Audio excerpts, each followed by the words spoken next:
For most of my life, I've given little thought to soil. To me, it was a flat surface that I walked on.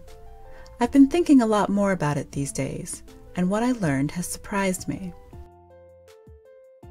I learned that soil is like the Earth's skin that lies between the sky and its rock core. It's where plants keep a tenuous grip with their roots as they harvest the sun's energy with their leaves. I began to realize that soil is alive, and that a handful of good soil contains more living things than all the human beings that were ever born. It dawned on me that without soil, life as we know it would not exist. If soil is alive, I wondered if a soil could die. I visited with Pam Thomas and spoke to her about this. A recent historical example is the Dust Bowl. In the early part of the 1900s, homesteaders plowed up millions of acres of prairie lands in order to plant crops, mostly wheat, because wheat was bringing in very high prices during the World War I wheat boom. Well, because of this intensive cultivation, the delicate balance, the ecosystem, was essentially destroyed. You know, you had the plants, the animals, and the microorganisms, to the point to where the soils were no longer able to function. So as the wet years of the 20s gave way to the drought of the 30s, the soil, which no longer had the natural anchors to keep the soil in place, became very susceptible to wind erosion. In fact, in the 1930s, dust storms would start in the Great Plains and would move cross-country to places like Boston and D.C. Meanwhile, in the southern U.S. Piedmont, plowing and monoculture crops destroyed soil, causing massive gully erosion. Some of these gullies are still visible today. No wonder FDR said that the nation that destroys its soil destroys itself. These were dramatic examples of soil destruction, and I got to thinking how we were doing today. We are still losing soil today. It's not as obvious to us today as it was during the Dust Bowl 30s, but it's an ongoing crisis because the bottom line is that we are feeding more and more people on fewer and fewer acres. We are literally losing ground. The naturalist Aldo Leopold warned us that one of the dangers of living away from the land is that we are inclined to think that our breakfast comes from the grocery store, or a carton. This got me to wondering how much soil we had to feed our planet. My soil scientist friend Jackie helped me understand this. Imagine for a moment that the Earth is this apple. 75% of the Earth is covered by water.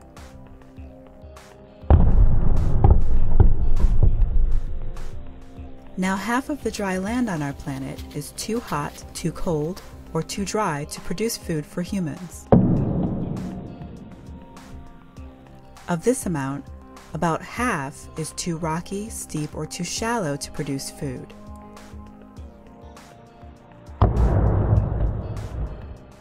It doesn't take a rocket scientist to figure that there's not much left over. And then what we have left is under pressure from things like urban sprawl and erosion. It takes 500 years to form an inch of soil, something that can be destroyed in a few minutes. And that worries me.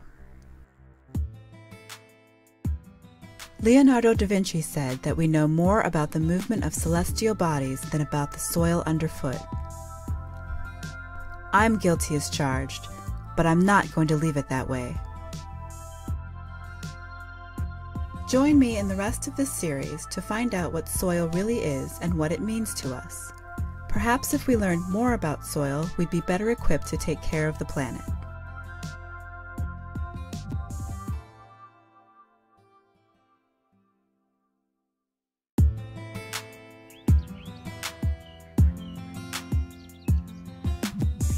If life as we know it depends on the soil, it stands to reason that what happens below the soil surface has a profound influence on what happens above the surface. My knowledge of soils needed to run deeper. The people that could help me do this were the soil scientists. Their work is to look beneath the surface into this life-giving yet unseen world. Each day in the field is an adventure of discovery for them. They have their own vocabulary, and they love the feel of dirt in their hands.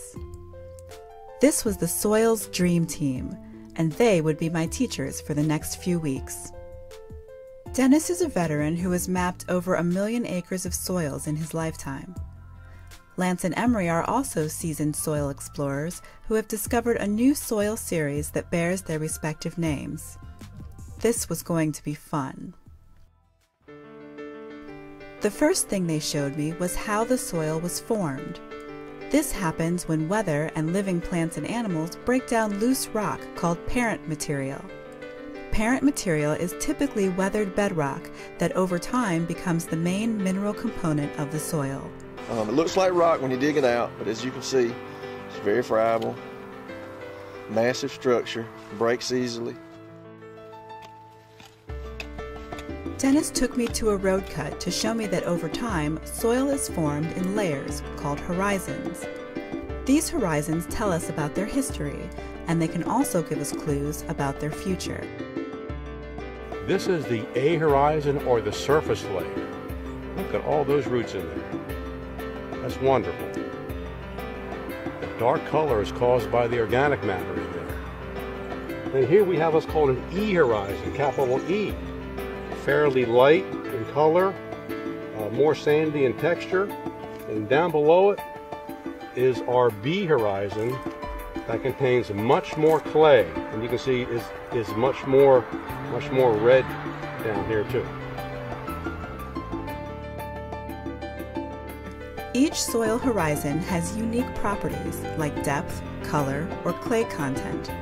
When these horizons are layered on top of each other over time, they form soil profiles which can be identified by name. They are often named for the place they were first identified, like Norfolk or Durham.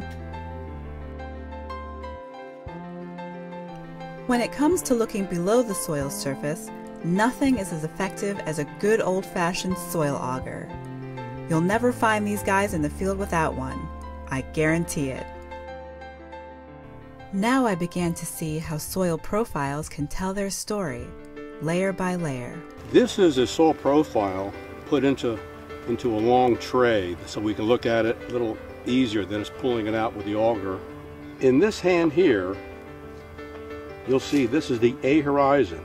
You'll see it's much darker because it contains organic matter in here.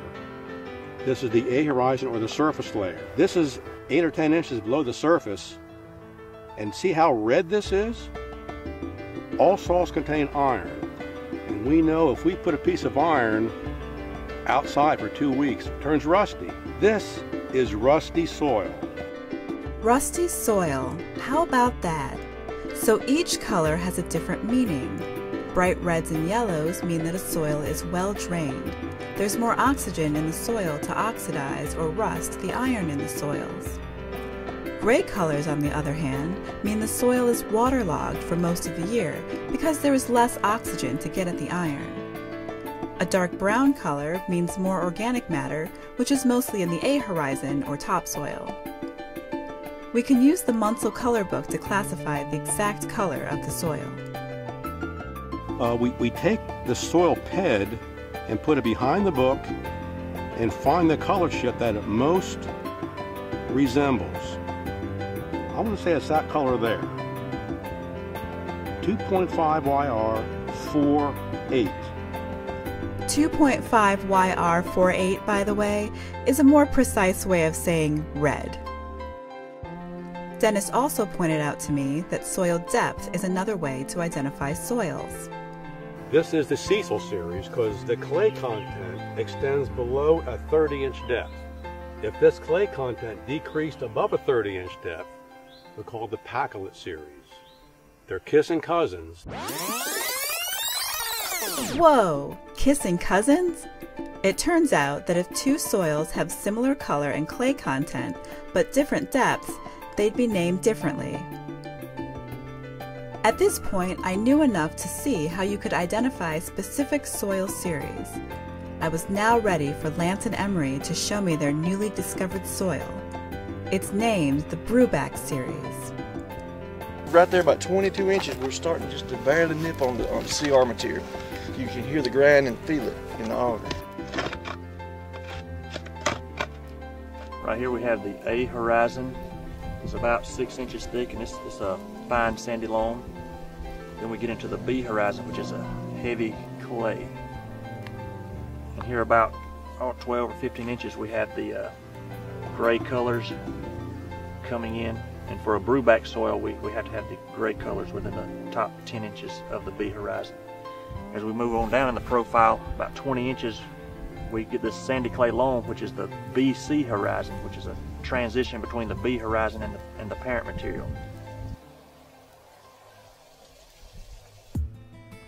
By this time, I had seen a few soil series, each with its own color, depth, and clay content, each with its own personality, if you will.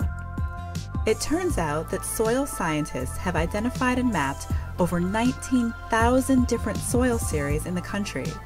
That sounds like a huge effort. I had to find out who was doing the work and why it is so important.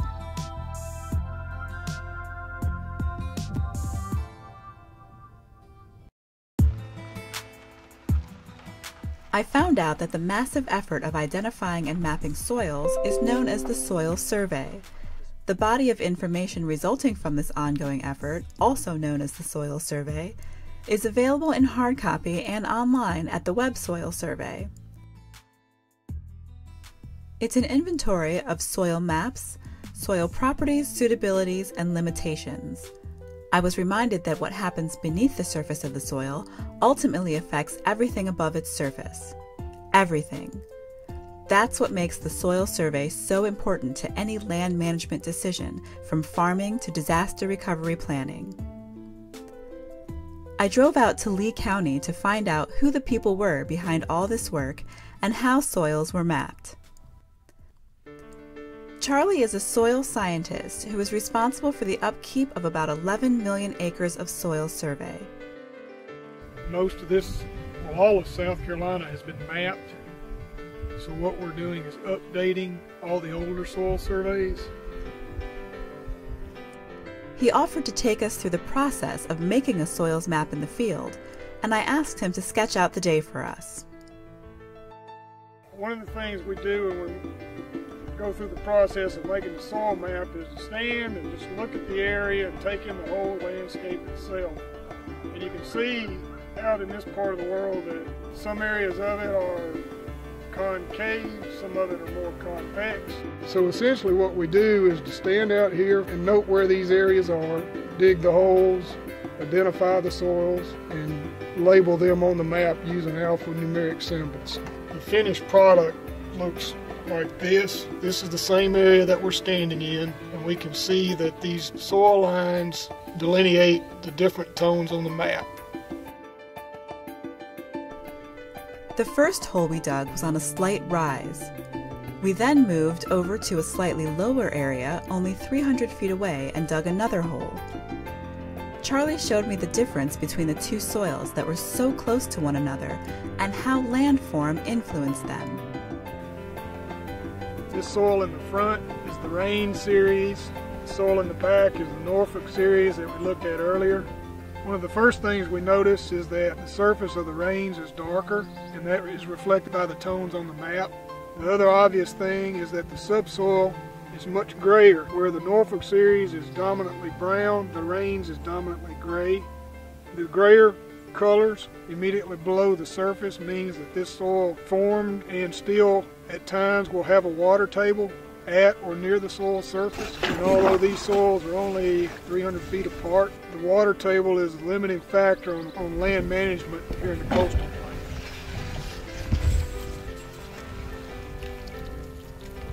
Part of the process of making a map is to ask the questions and then to go get the answers. And once we've identified some soils in the area, we begin to understand that the same soils more than likely will be occurring in that area. It looked like Charlie asked and answered a lot of questions. I don't know how many miles he walked, but he mapped 300 acres that day. Many of my conservationist friends tell me that a bad day in the field is better than a good day in the office. I began to reflect on my newfound appreciation for the work that Charlie and his colleagues do in the soil survey. My knowledge of the big picture was taking shape, but I wanted to see the area we had mapped in the Web Soil Survey for myself. Back at the office, I went to the Web Soil Survey and found the place we had mapped in Lee County. I drew my area of interest boundary and went to the Soils Map tab. All the familiar soils, Goldsboro, Naboko, Norfolk, and Rains appeared. I was in the right place. Charlie had told me that depth to the water table was the limiting factor here, so I went to the Soils Data Explorer to look at the soil's properties. Sure enough, the Goldsboro and Rains soils had shallow water tables as we had seen in the field. I then had a look at the soil's suitabilities and limitations for land use to see where the best place to, say, build a house would be. It turns out that if I were to do that, it was better on a Norfolk soil and maybe on a Goldsboro. All of the other soils were going to be too wet. I used the shopping cart feature, which was free by the way, to get a custom soil survey report, a little memento of my day in Lee County. What I had learned so far showed me the broad brushstrokes of soils in the landscape and how they affect so many of our above-ground land management decisions. I now wanted to see the soil from a different perspective.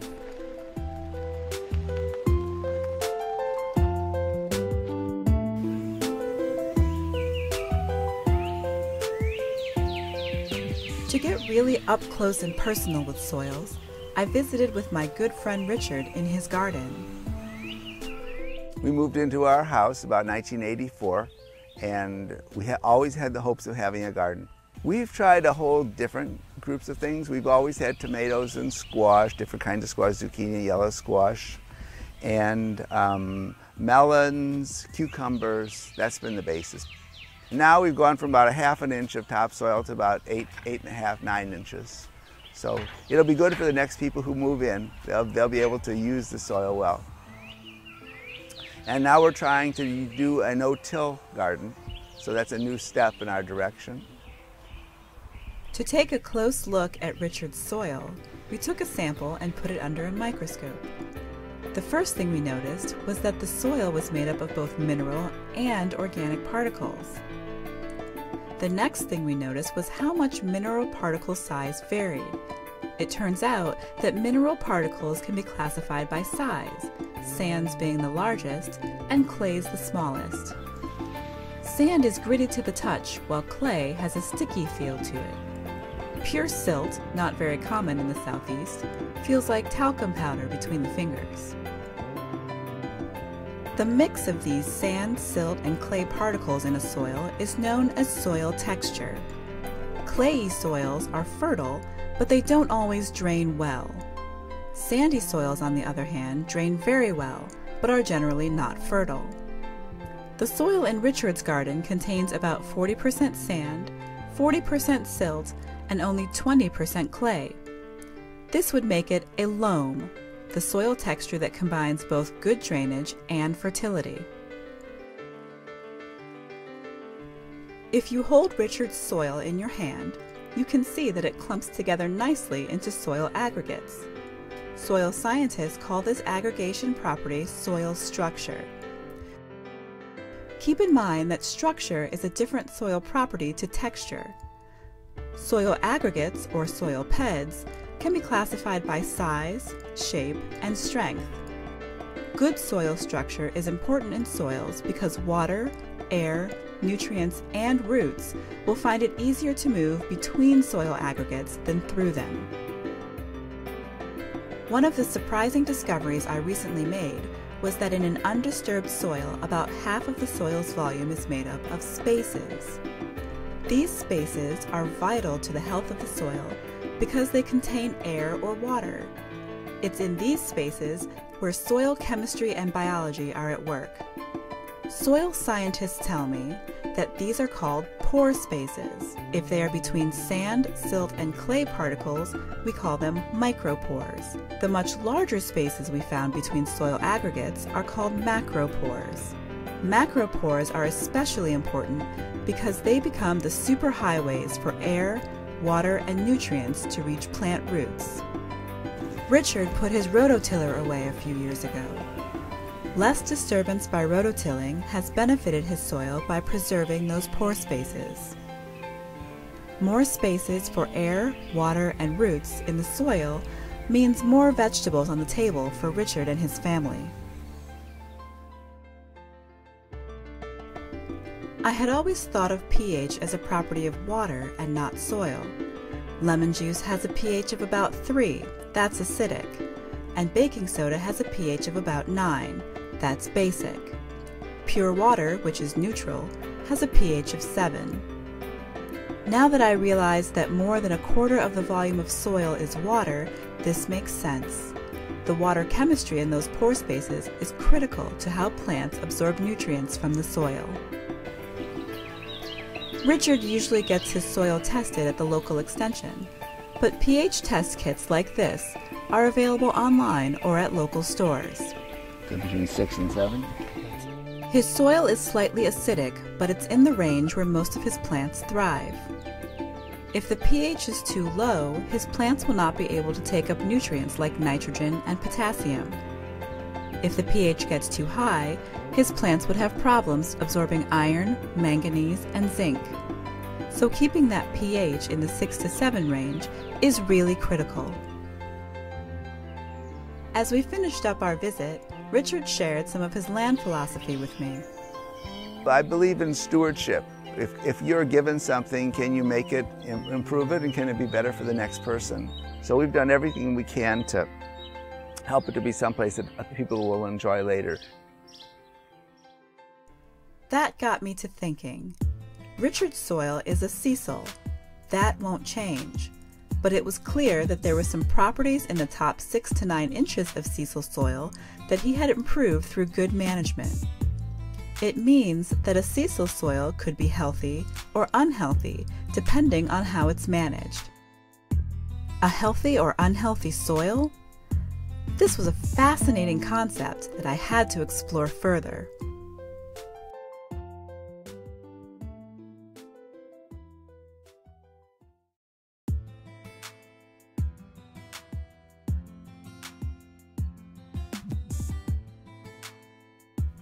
I spoke to Pam and told her about my experience and asked her if management made a difference to the soils. She replied with a story from the famous soil scientist and father of soil conservation, Hugh Hammond Bennett. In the early part of his career in the 1900s, he and a colleague were wandering around when they noticed 2 pieces of land side by side. These 2 pieces of land looked vastly different in terms of soil quality. It was obvious that these 2 areas at one time had been identical. They had the same geology, the same slope, and the same climate. However, in one area, the soil was soft. It was loamy and moist enough that they could dig it with their hands even in dry weather. The other area, in contrast, was very hard and dry. It was almost like a brick. They could not dig it at all. The difference between these 2 is that the soft one, the mellow one, was under a dense forest, while the other one had been continuously cultivated for decades. Mr. Bennett, or Big Hugh, called this his epiphany. Big Hugh's epiphany was about how management can change soil function. Put in the simplest terms, soil function is its ability to moderate water flow and storage, to store and recycle nutrients, and to sustain life. In the spirit of Big Hugh's epiphany, I did a simple test to see how well soil structure holds together in water. It's called the Slake test. I took 2 soils, both from the same soil series. One was continuously cultivated, and the other had been under no-till and cover crops for years. The no-till soil measured out at 3% of carbon-rich soil organic matter, the paler tilled soil at less than 0.5%. It didn't take me long to figure which soil was healthy. It's no wonder so many of our Piedmont reservoirs are the color they are. The difference in the way the two soils behaved is about glue and string. Soil life, roots, earthworms, fungi, and bacteria secrete biotic glues. Roots and fungi also form biotic string, which works with the glues to form a sticky network that holds soil particles together. The glue and string is what keeps the pore spaces between the particles open to provide a place for water storage and flow, and to provide a habitat for all of the soil organisms. This allows water to be stored and to move through the soil when it's needed. The easiest way of damaging the glue and string is by disturbing the soil. Soil disturbance chops up the biotic string and allows piranha-like bacteria to gobble up the carbon-rich string and the glues, turning them into carbon dioxide and releasing them into the atmosphere. When I removed the soil organic matter, the pore spaces collapsed and I was left with empty dirt. Any kind of soil disturbance will do this. The more intense, the more of the soil will be damaged. If Big Hugh were still around, he'd have a fascinating conversation with today's soil ecologist. They'd tell him that the glue and string are part of soil organic matter, which consists of decomposable organic material, humus, and living things. The decomposable organic material is like the pantry for many soil organisms. Humus, dark and sponge-like, is a very stable organic substance that remains after many soil organisms have used and transformed the original decomposable material. One of the functions of humus is to be a sponge that holds water for drier weather. About 5% of the soil organic matter's mass is made up of living things, microscopic soil bugs or soil microbes, and animals that we can see without a microscope. The weight of the microbes alone under 1 acre of this soil surface is more than this cow-calf pair. That's a lot of microbes. It's the soil biology that regulates about 90% of the soil's function of moderating the flow and storage of water, nutrients, and energy in your backyard, in the farm field, on our planet.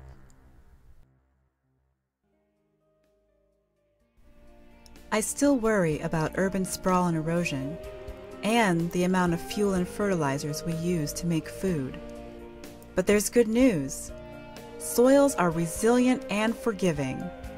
From the Carolinas to the Dakotas, farmers and gardeners are restoring soil health by working with nature, not against it. They've stopped tilling completely. They've started growing multi-species cover crops that feed and cover the soil. It's growing them more and costing them far less. In the cities, they're planting trees and rain gardens, restoring old buildings instead of breaking new ground. School kids are learning more about soils. That's huge. In these last few months, I've come such a long way, and yet where I stand now, I see how much more I have to learn. Sometimes I feel all of this can be overwhelming, but when I think of Big Hugh and what he went through, I think he'd tell me that there's hope. I bet he'd like us to call it humic hope.